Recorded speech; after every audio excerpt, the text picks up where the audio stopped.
introduce you to my husband, Joe, and the next senator, U.S. Senator representing New York. Thank you, Shirley. Thank you. Thank you. Thank you. Thank you. Thank you for coming. Special thanks to my family, my brother Rich, my sister Angel, my son John, and Shirley, thank you so much, and their families, okay? Are you ready to take back America? Yes!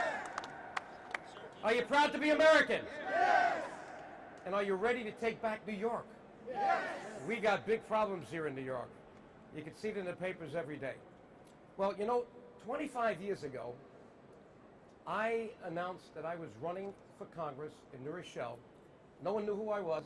I was a certified public accountant.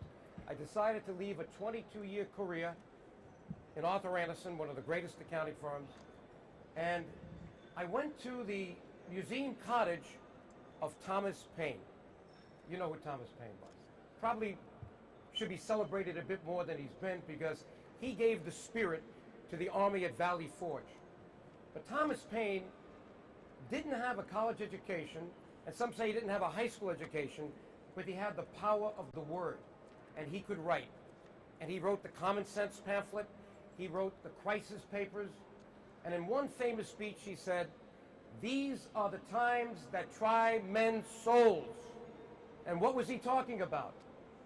The tyranny of King George III of England. You remember the Boston Tea Party? We've got it back today, these Tea Party movements. People being taxed, feeling they're not being represented. Well, Thomas Paine should be here today. I'd like to stand in his shoes today and say, these are the times that try men's souls today. The new tyranny is Washington and Albany. Do you agree? Yes. Okay. You know, if you look at the federal government today, you would think the federal government created the states. They didn't. The states created the federal government. And yet the states have become so dependent on the federal government. Take New York. They're predicting a budget deficit in New York of some $9 billion. But worse than that, if you look at the funds that come from the federal government in grants, Medicaid reimbursements, 30% of the revenue of New York State comes from the federal government. What does that tell you? We are very, very vulnerable. If the federal government is in trouble, and we know it is, what's the state going to be if we're dependent on the federal government? So we need to get leaders in Albany, and don't forget, as a U.S. Senator, I go to Washington, but I represent New York. I represent you if you live in New York.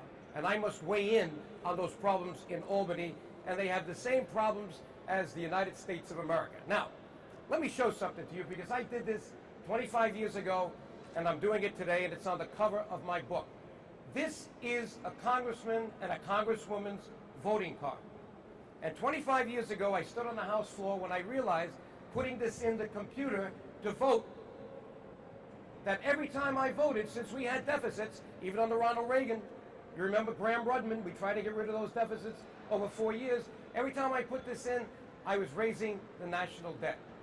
Now, you have credit cards, but there's a big difference between this credit card, this most expensive credit card in the world, a congressman's, and yours. When you reach the limit, you have the sense to change your behavior. You might eliminate a vacation. You certainly will start cutting your spending because you don't want to be put out of your house. You don't want to lose your job. Not the federal government. What do? They keep raising the limit. It's called the debt limit. And what did they do this year? It just happened. The debt limit was $12.1 trillion. And forgive me if I miss a B or a T. These are big numbers. But $1 trillion, 12.1. Now, what did they do? They raised it almost $2 trillion to almost $14 trillion. Now, what would Joe DioGuardi have done if he was in the Senate? I would know that we'd have to raise it somewhat, because if you don't raise the debt limit, the country cannot operate. They'll be putting you on lines again at the Statue of Liberty. Things close down. But why raise it $1.9 trillion? Why not $100 billion or $200 billion at a time, so that it's painful for Congress to come back on the floor to pass that vote and justify why they're not balancing the budget? Does that make sense to you? Okay. Well, that's the kind of person I am. Somebody asked me in Buffalo, I just came back from Buffalo. You might sense my voice is a little hoarse. 3 days speaking in Syracuse, tea parties, Buffalo, Onondaga County. What a beautiful state. And someone after a Tea Party movement say, but Joe, I see you're a professional. I see you have the experience. You look like you have the energy, but why can you make a difference? You're only one person. I said, I hope you haven't lost that much hope that you don't think a difference can be made. But let me tell you, I said, I can make a difference. Why am I not running for Congress, the House again? Why am I running for the Senate? Because one senator can stop government. Look what Jim Bunning did. If you disagree with what he did, at least he showed you that one senator, if they have the nerve, can stop government. I will be that senator to stop government until they stop spending.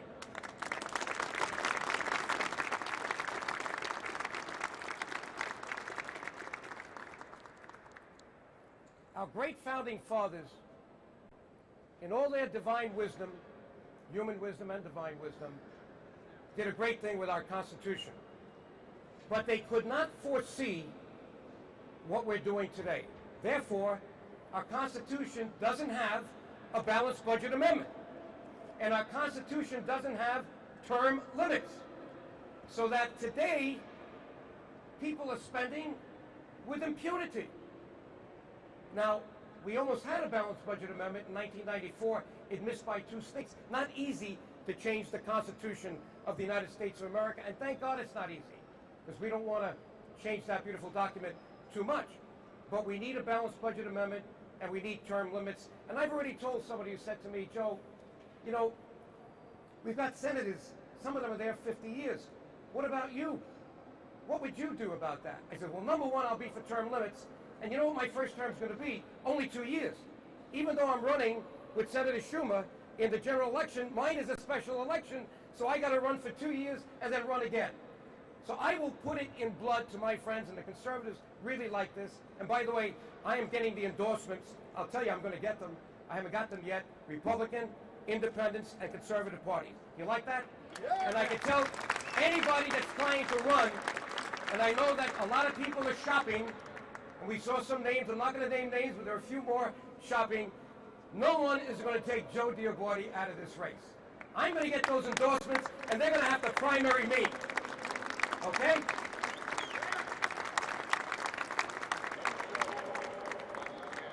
If you don't know who I am, ask my daughter. But we need those things, and we got to do that soon. Now, just by some great coincidence, I opened up the Times today. I had to go on Fox News, so I had to get up like at 5 o'clock to get the cab or the townhouse. But I'm reading the Times, and look at this. Front page of the business section, Moody's says U.S. debt could test AAA rating. Here it is. If you read the book that I wrote 17 years ago, look at chapter 4. I said, chapter 4, the Big Apple and Washington, one bailout after another. And by the way, am I just an accountant? No. I'm a special kind of accountant. Because in Arthur Anderson, I was one of the partners assigned to the engagement of the bailout of New York City. And it was my firm that pieced together these messy books so we can have a balance sheet and an income statement. So I had my baptism by fire learning about government accounting. So I not only know the private sector accounting, I know how government disguises things. And 2 years later, what did that great firm do? The partner says we did such a great job, we got New York City bailed out even after President Ford said, you remember Daily News, drop dead New York? It was Arthur Anderson that made the case for Big Mac. But then 2 years later, we stayed together, that team, and on our nickel, guess what we prepared? A prototype, the Consolidated Statements of the United States of America. And we did that for 5 years on our nickel, and then we gave it to the Treasury. Now let me show you how government accounting works. We had on the balance sheet of the United States of America's balance sheet, financial statements, we had Social Security as a liability. In those days, 1980, the liability was $5 trillion. The year we gave it off to the Treasury Secretary, the Comptroller General, and the people in Washington, what did they do? They took it off as a liability and they put it down as a footnote. And guess how they justified it? they said this is not technically a liability because the way the Social Security law is written, if we run out of money in the trust fund, we don't have to pay it. Can you imagine telling that to people who voted for people because they said it was a lockbox, a trust fund? A lot of baloney. There's no lockbox, there's no trust fund. That money was taken out, spent on other things, and we now have to replace it in the future. But let me tell you the bad news. Today, the liability for Social Security, now we have Medicare, we didn't have it back then. We're just building up. $45 trillion. When you add $45 trillion to the $12 trillion in bonds that we had to sell to meet our cash deficits, you are closing in on the real debt of the United States of America, which experts estimate, outside experts, don't believe government experts, get the ones on the outside, $60 trillion. Now you know what that is? 4 times the gross domestic product of the United States of America. The sum of all the goods and services and economic activity is about $15 trillion. Our bonded debt is almost equal to that. And our total debt, if they prepared accounting statements the right way, would be 4 times. That is a formula for disaster. Why? Why? You know, we had to get some stimulus to keep people in their houses and in their jobs. I'm not sure it was spent the right way, though. And I think too much of it went to bail out the banks, who are not doing what they should be doing today.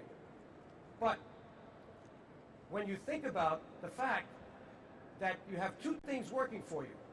You have budget policy, which is basically fiscal policy. What's that? That is what I spend and what I tax, and the difference is my deficit. But then you have this independent body called the Federal Reserve System. That's monetary policy. And what they have to do is put money out there to keep interest rates at a certain level so that we can keep the economy going. Since we were in bad shape, very bad shape, they put out a ton of money. Some say trillions. We don't know. Guess why? They don't want to be audited. You know, Ron Paul says audit the Fed. I agree with that, but I'll go on better than him. Don't use government auditors. Get outside auditors so we know the truth about what's going on. And we want to know, and that's what it's all about. And that's why I have a foundation called Truth in Government. I set it up when I left. So the Fed now has put out so much money that interest rates are where? A bank can go to the discount window, and they were borrowing at 0.25% interest. Now it's up to 3/4. And you would think that they would do something good with that. Yes, you know what they're doing? Buying treasury bills earning 3 and 4%, making money, and many of them are paying bonuses. That's not going to Main Street. And that's a big problem that we got to deal with. But how long do you think we can keep interest rates, the ones that you're paying, down to 4 and 5%? Even a 30-year mortgage now is around 5%. Inflation's bound to come back. The interest on the national debt, if you just look at what the president has said. We had a budget deficit last year, it's hard to say these words, $1.4 trillion. That was the difference between what we collected in taxes and what we spent. Now you would think this year we try to balance the budget. No, this year it's going to be $1.5 trillion. And worse than that, he said that in the next 10 years, we're going to add $10 trillion to the national debt. Put $10 trillion on top of the bonded debt of 12, you're up to 22. If you could keep interest rates down to 5, which you're not going to be able to do in 5 years. I hope it doesn't go like Jimmy Carter, 21% prime rate. But let's say it's just 5%. 5% of 22 trillion, it's over $1 trillion just the interest. That pushes out all discretionary spending. Are you going to wait 10 years from now? Who's going to bail us out? Now, you want to see it? What's going to happen to us? You see Greece. Now, Greece is small. It is bankrupt. They're going to cover it up. But the big one that you're going to see next year is Japan. Because Japan has made so many mistakes, it's hard to believe. They thought that they could keep all those phony loans on these books, not put them down, not write them off, and they went on, and what they did is they deficit spended for 10 years to get an economy going. Their interest right now is approaching their gross domestic product. The savings rate of the Japanese has gone from a very high amount, almost 8%, the highest in the world, down to where they may not have a savings rate. We are sitting in the bleachers right now watching what's going to happen to us in 5 years if we don't get our heads on straight. And that's the most important reason why you have to send me to the Senate. So I can give this speech on the Senate floor and wake up not only America, I think America's woken up from what I can see. You gotta wake up these senators and these House members. And by the way, half of them are attorneys. You need an accountant back there, don't you? When I left Congress, 535 people, I counted the attorneys, 286. Imagine a place with 286 lawyers and no accountant. Everybody's spending, nobody's counting. And when they count, they're not using the right system. And that's our problem. So, with that, I could talk about a lot of things. You know I can talk about a lot of things. But we're going to kind of close it with a point. What's the bottom line of my campaign? What is the sentence that resonated most in the poll that I took a month ago that told me I got to be in this race? It was this. We're spending money we don't have. We're borrowing from countries we don't trust that don't share our values. And number one is China. You agree with that? Yes. And China now is saying they may not buy our bonds. Could you imagine this? And what is the response? Well, you know, maybe we're hooked on China. We can't be too tough on them. Baloney. We got to get tough on them. Because without our markets, China wouldn't be where it is today. And we can't wait till it gets worse. We got to start making those decisions now. Do you agree? Yes. Okay. That's why you got to send me back. Not only am I a professional accountant that has specific, unique expertise in government accounting, I spent 22 years in a wonderful accounting firm. I'm a 4-year congressman. Anybody running today has no experience. They got to start from scratch. At least I had 4 years in Congress, and I have passed important legislation. There it is, the Chief Financial Officer Act. You'll see it somewhere in the back there. Can you imagine a junior member of the minority party going around like he was his own chief of staff on the floor of the House, educating congressmen? We need chief financial officers. Bookkeepers are not enough. Controllers are not enough. All they're doing is shoveling numbers on a book like chairs on a Titanic. We need CFOs that understand what numbers mean.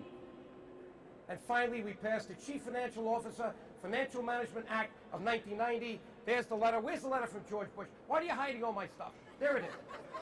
1990, George Bush. There I am sitting next to him. He signed it and said, "Dear Joe, sorry you're not here, but I know how hard you worked, and I'm signing this legislation." Now, I wasn't there. Guess what they did?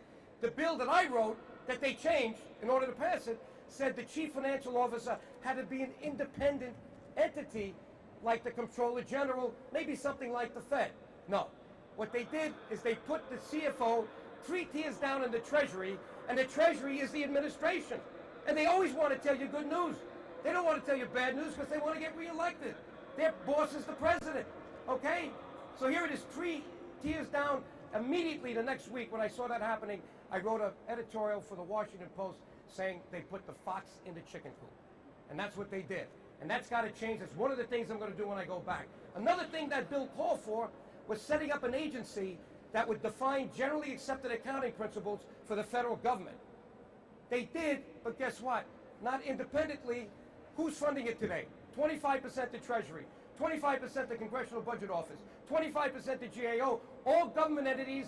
So that I went down to testify. I said, you can't keep a liability of $45 trillion off the books. And they were looking at me like I was crazy. And why don't they want to change it? Because they are in conflict, like the rating services were at the banks. They're getting their funding from the people that they are supposed to be reporting on. And we got to get away from that in America at all levels. We need independence, we need transparency, we need objectivity, we need all the things that I was raised on as a certified public accountant. Okay, with that, thank you all for coming. I appreciate you being here. It's like replaying my life, seeing all my friends from college, my family, all my Italian and Albanian friends, a few Turks, a few Jewish Americans. Here we are, the United Nations, right here in America. Thank you very much.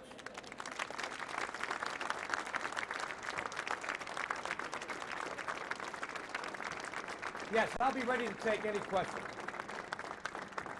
And by the way, Kara's not running for the Senate, I am. So let's stick with that.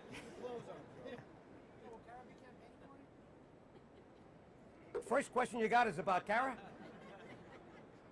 My daughter loves me, and she'll do anything she thinks is appropriate to get her father in the U.S. Senate like she did 25 years ago. She was coming with me, and she's got a beautiful picture. It's on the internet at the train station in Harrison with my Joe DioGuardi for Congress picture. And I'm sure she'll do everything possible, but don't forget, she's got a tough job. She's not just on American Idol. She's a songwriter. She's a producer. She has a record company. She has an artist development company. And Lord knows what else is coming. That's that. Go ahead.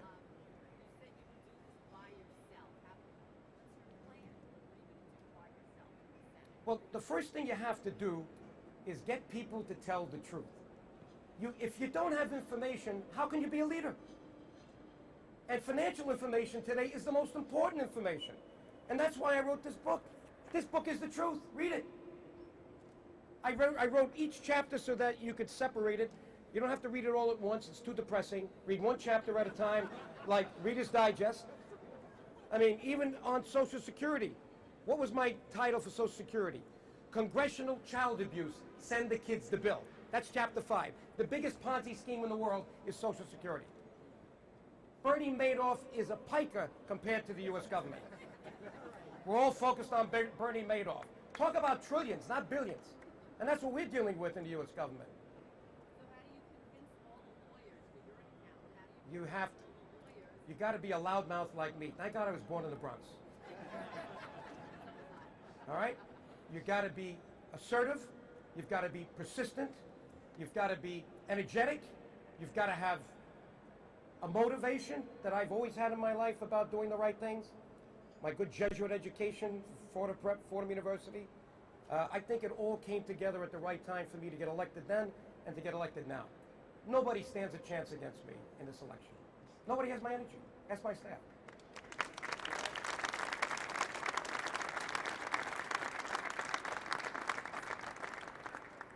You tell the truth, and then you act on it. And that's what I'm going to do. And I'm going to publish a lot of editorials, accounting firms. You know, Arthur Andersen doesn't exist anymore. 20 years after I left, they had the problem with Enron. And let me tell you about that. You talk about prosecutorial hubris. 3 young prosecutors take on this great firm instead of the 3 partners in Houston on Enron to get some notches in their gun and kill a firm with 50,000 people, one of the greatest firms ever, the Marines of the accounting profession. And then what? They go to the Supreme Court and win 9-0, but the firm's reputation was killed. That's not the America that my father came here from through Ellis Island in 1929. That's to then not have competition. Yes?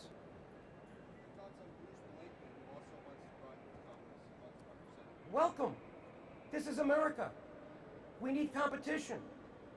But put my record against his. I don't think he served in Congress. I think he was on the Board of Legislators in Nassau County as it was going downhill, so he's got to account for his activities there. And but I don't really know who he is. We've never met. I missed him by a day when he spoke at the conference that the Conservatives had in Albany. I understand he's a very smart individual, but anybody who wants to run should jump into this race, but they better do what I'm doing. I just came back from a 3-day trip, and I went to Albany, Syracuse, Onondaga County, Ontario County, Erie County, speaking to the Conservatives, to the Independents, to the Republicans, and to a Tea Party. I don't see them around like I'm doing. I don't want to be ordained. I'm not looking for Mr. Cox at the Republican Party to give me this. I'm looking for him to hear it from his leaders around the state. That's how I won in 1984. That's how I'm going to win now. I want the people to elect me.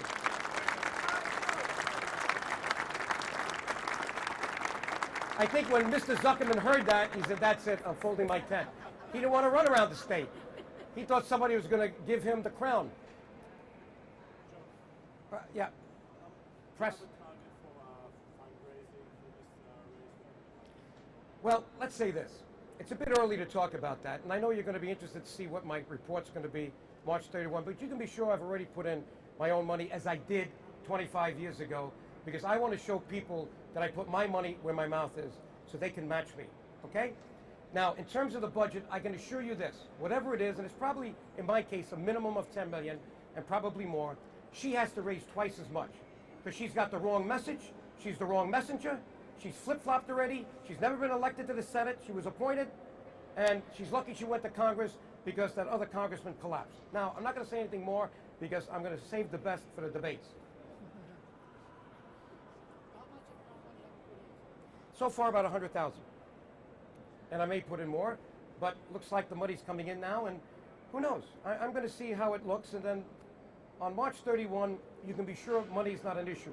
People who know me know that I'm a very prolific fundraiser.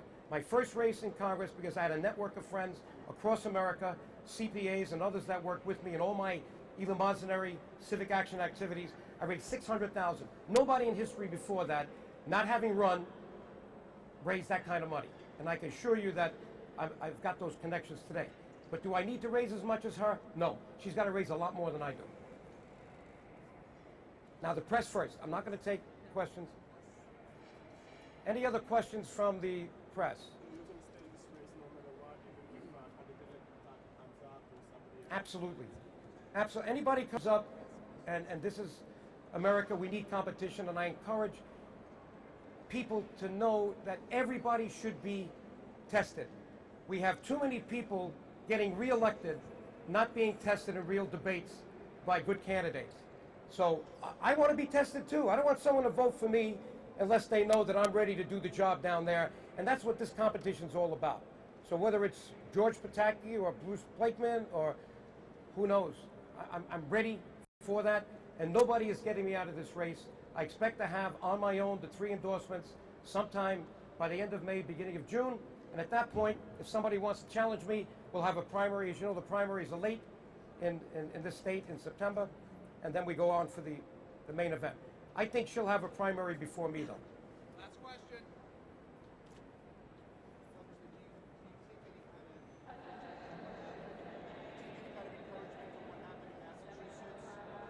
Well, I think we should all take encouragement from that. Look at New Jersey. Corzine spent, they said, $100 million, and he was beaten by someone who spent $10 million. Look at right here. Bloomberg spent $100 million. If it had gone on for 2 more weeks, that election, he could have lost it. We don't know. So money is not the determining factor anymore, is it? No. They want people who are going to represent them and make changes. And what happened in Massachusetts was a shot heard around the world, because that was Ted Kennedy's seat. And I believe my race is going to be that kind of a race. It's probably going to be the #1 race in America by November. It's going to be a litmus test, because this state is not easy on Republicans. You know, we're outnumbered at least 2 to 1. And in my district, I had an impossible district. I had the district that was carved for a liberal Democrat, Dick Ottinger. It was 4 to 1 down in my district. No one gave me any chance to win. And I ended up with the largest African-American population in America, and many others that didn't share my values or my ideas, and yet I won. And people say, how did you do it? Because I took my immigrant parents on both arms and walked every corner, every street in Yonkers, and got every ethnic Democrat to see me as them. And that's what I got to do in New York State.